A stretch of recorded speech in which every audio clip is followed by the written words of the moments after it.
Hello and welcome everybody. My name's Rose Smith and I'm from AbsoluteSoulSecrets.com. Thanks for joining me for the sensational Scorpio May horoscope.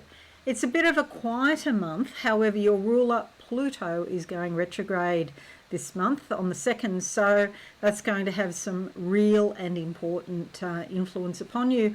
Let's go to the board now, and first I'll draw 2 tarot cards as theme cards for the month for you. Okay, close my eyes. What do I see? I see an artist's, what's it called? That's what I'm seeing.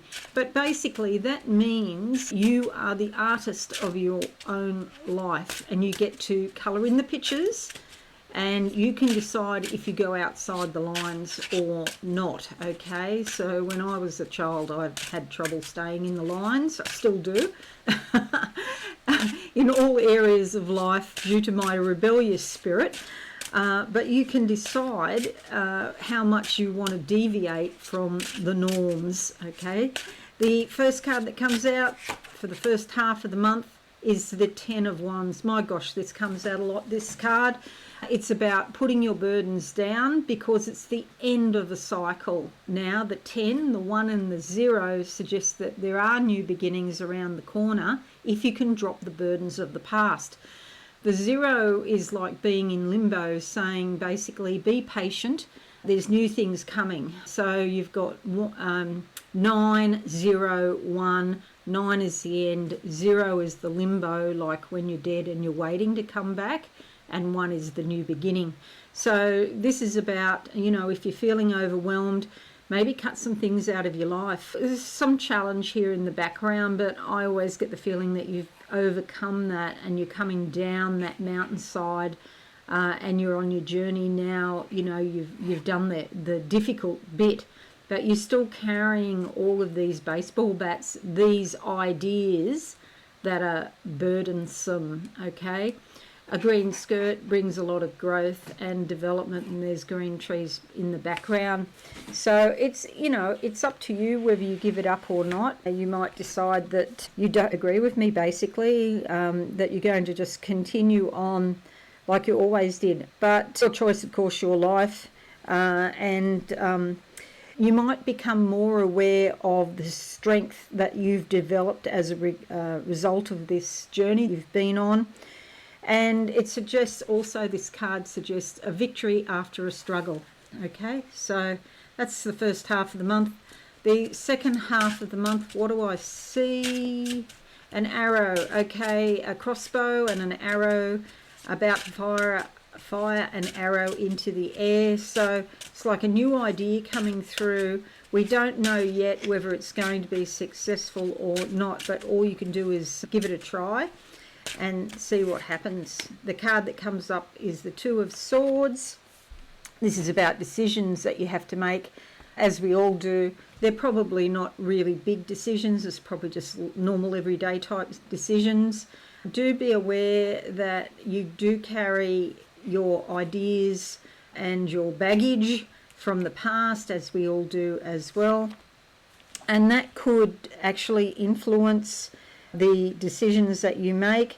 This is sometimes, this card can be somebody who's not really willing to take too much of a risk. You know, they want to go along with what society says they should do. So do examine your thoughts and see if that's you in any way.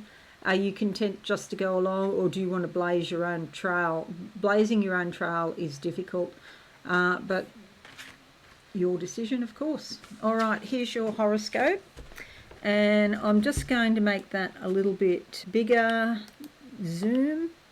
Alrighty, so you can see that most of the activity is on this side of the chart. It's on the western side of the chart.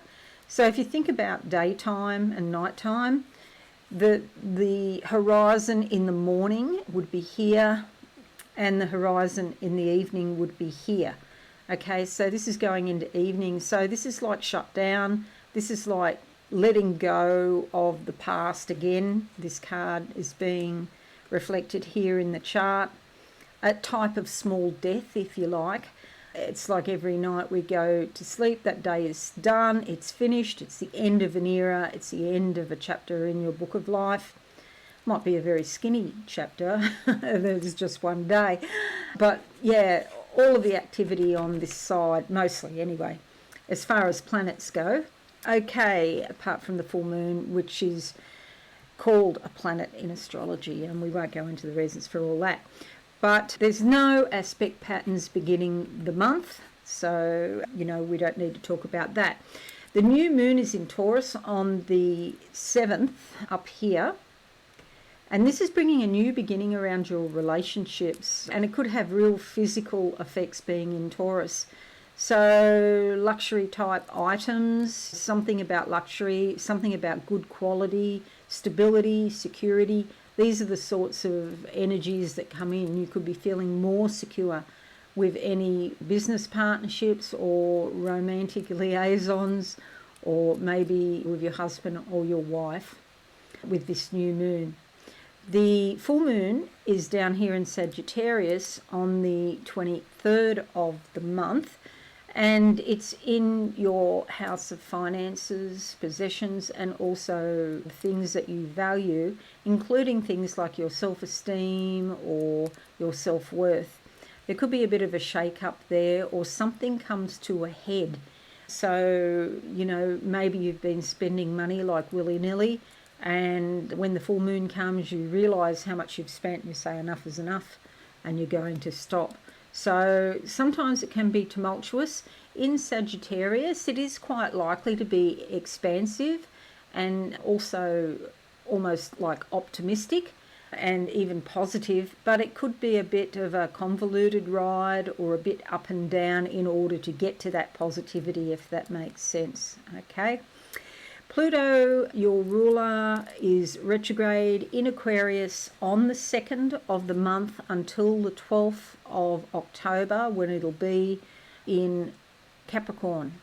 So in its retrograde, it's going to move into the sign of Capricorn, but in May, it'll still be here in the 4th house of home and family, where there's some sort of transformation going on.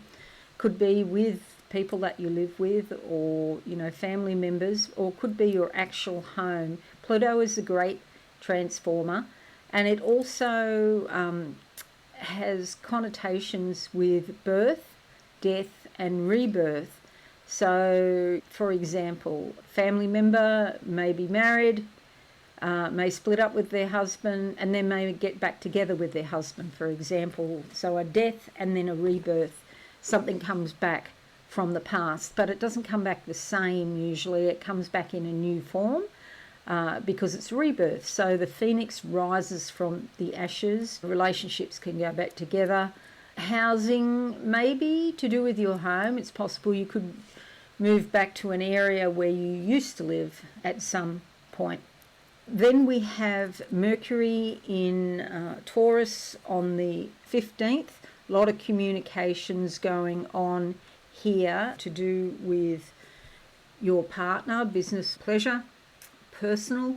It's also legalities, and it's also what's called open enemies, but these are just people that you don't get on with. You don't like them and they don't like you, but there's some sort of communications going on, and so just be aware of that. Mercury will be in Taurus until the 3rd of June, okay, in this house, and then it'll move on. Then we have the Sun, Venus, and Jupiter in Gemini up here. So this is to do with investments. It's to do with other people's money or assets and resources that you share with another. So that could be taxation, that could be superannuation or 401k if you're in the US. Okay, so you've got to comply with a lot of government rules, for example. So it's something that you share with somebody else. It could just be real estate that you share with your partner, for example, as well. But Jupiter brings a great expansion and positivity and good luck, along with the Sun bringing insight and awareness and a sense of stability and maybe even happiness. And Venus brings a sense of beauty, justice, which is good if you've got any sort of legal issue as well. to do with those investments or that money or those assets that you share with another. So that's looking quite beneficial there. Okay, so all in all, it's like some decisions have to be made and you have to leave the past behind, and you'll be able to surge forward and make hay while the sun shines, dear Scorp. Okay, thank you so much for joining me today. I really appreciate it. And don't forget, leave a comment and a like. That would be fabulous. And have a fabulous month as well. If you're new, subscribe and be alive. Thanks again. I'll see you all again soon.